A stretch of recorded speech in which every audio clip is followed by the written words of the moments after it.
भाग 30। Mister psycho का आज का एपिसोड, जिसका नाम है कीचड़ का कमल। नैना बिस्तर पर बेहोशी की हालत में पड़ी हुई थी। गौरव उसके पास में बैठकर उसकी मरहम पट्टी कर रहा था। गौरव ने उसके हाथों से गोली निकाल दी थी। नैना के हाथों से बहुत खून बह रहा था, जिसके छींटे अब भी नैना के शरीर पर मौजूद थे।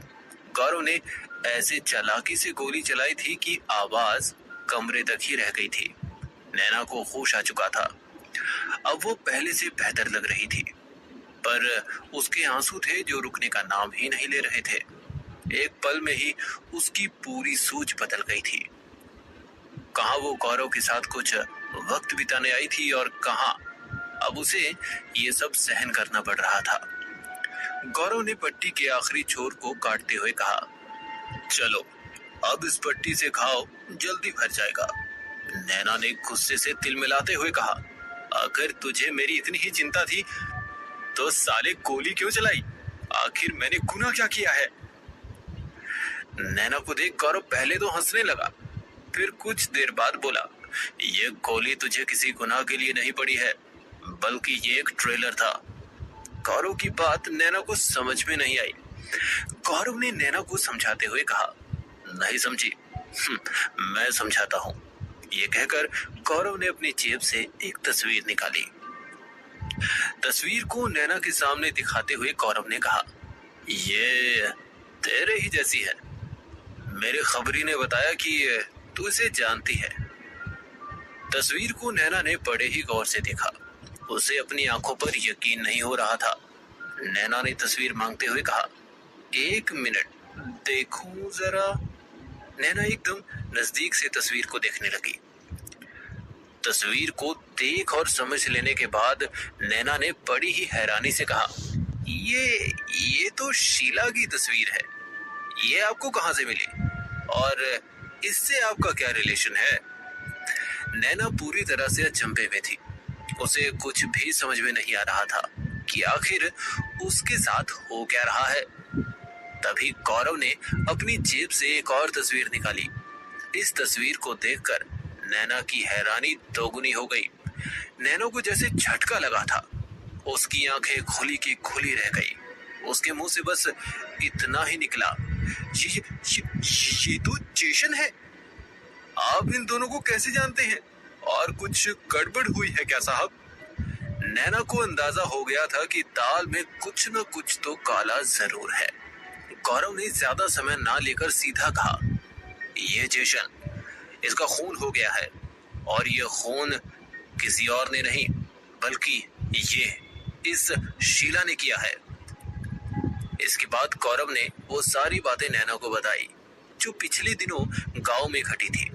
कैसे बहादुर का खून हुआ, कैसे जेसन को शीला ने जेल जाने से रोका और फिर कैसे उसी रात को उसी की झोपड़ी में विस्फोट हुआ। गौरव ने नैना को सब कुछ एक ही सांस में बता दिया। पर गौरव को सबसे बड़ा झटका तब लगा जब ये सब सुन नैना जोर जोर से हंसने लगी। गौरव को लगा था कि उसे दुख होगा, वो रोएगी, पर ये तो कुछ और ही हो रहा था। नैना बिस्तर पर ही सोते हुए पागलों की तरह हंस रही थी। उसके हंसने की क्या वजह थी, ये उसके सिवा और कोई भी नहीं जानता था। जब बहुत देर तक नैना ने हंसना बंद नहीं किया तो गौरव ने बंदूक नैना की तरफ तानते हुए कहा, मैंने कोई जोक तो नहीं मारा? तो फिर तो इस बात पर इतना क्यों हंस रही है? नैना ने अचानक ही अपने तेवर बदलते हुए कहा, तेरी कहानी पर हंस रही हो चूतिए, और किस पर हंसूंगी? गौरव ने गुस्से से दांत भींचते हुए कहा, मैंने जो सुनाया है वो कहानी नहीं है, हकीकत है। हाँ, पर तेरे सपने में। अच्छा हुआ हमारे बीच कुछ नहीं हुआ, वरना मैं क्या बोलती कि मैं एक एड़े के साथ थी। इतना कहकर नैना फिर जोर जोर से हंसने लगी। गौरव ने धमकी भरे लहजे में कहा, जो कहना है ना साफ साफ कह, ऐसे बात घुमा क्यों रही है तू?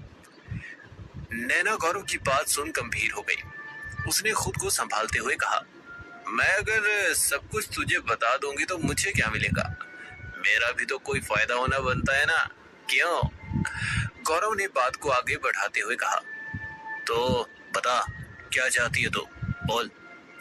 नैना ने गंभीरता से गौरव को देखते हुए कहा, जो चाहिए वो तो तू दे नहीं पाएगा, तेरी इतनी औकात नहीं है। चल छोड़, मैं बता ही देती हूँ। वैसे भी मैं काफी दिलदार हूँ।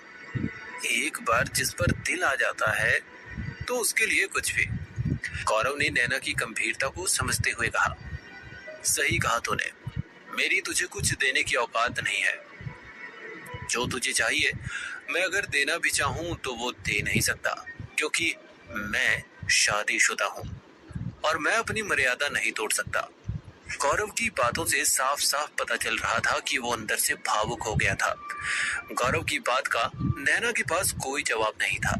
वो बस चुपचाप गौरव को देखे जा रही थी। पहली बार नैना के दिल ने दिमाग पर काबू पाया था।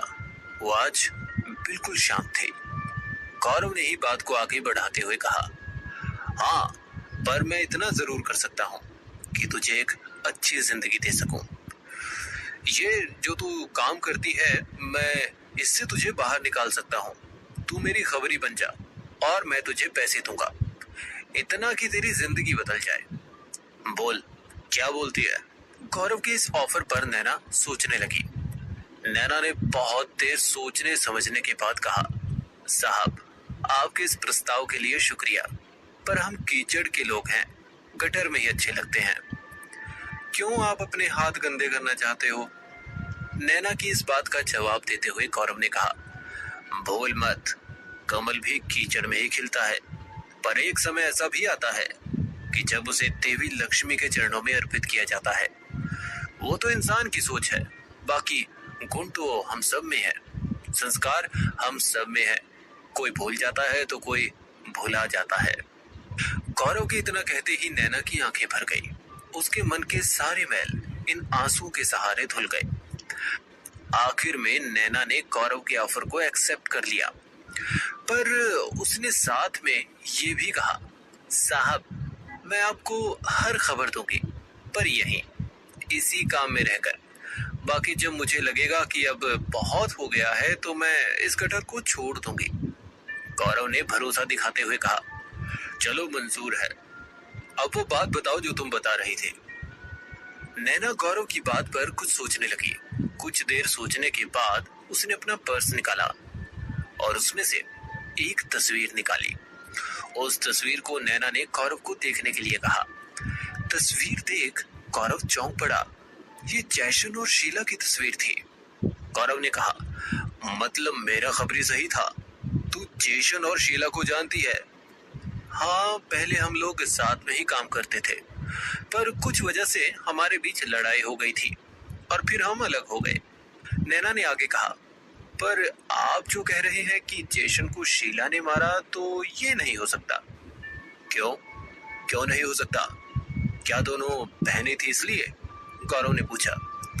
नहीं, क्योंकि शीला को मरे हुए 3 साल हो गए हैं, वो जैशन को कैसे मार सकती है?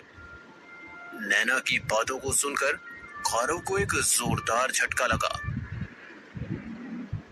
आखिर ये मिस्टर साइको की कहानी में एक और अजीब मोड़ कहां से आ गया? इतनी सारी गुत्थियां पहले ही उलझी पड़ी हैं, अब ये नई गुत्थी सुलझाने में क्या गौरव शेट्टी कामयाब हो पाएगा? जानेंगे मिस्टर साइको के अगले भाग में। सुनते रहिए मिस्टर साइको, सिर्फ और सिर्फ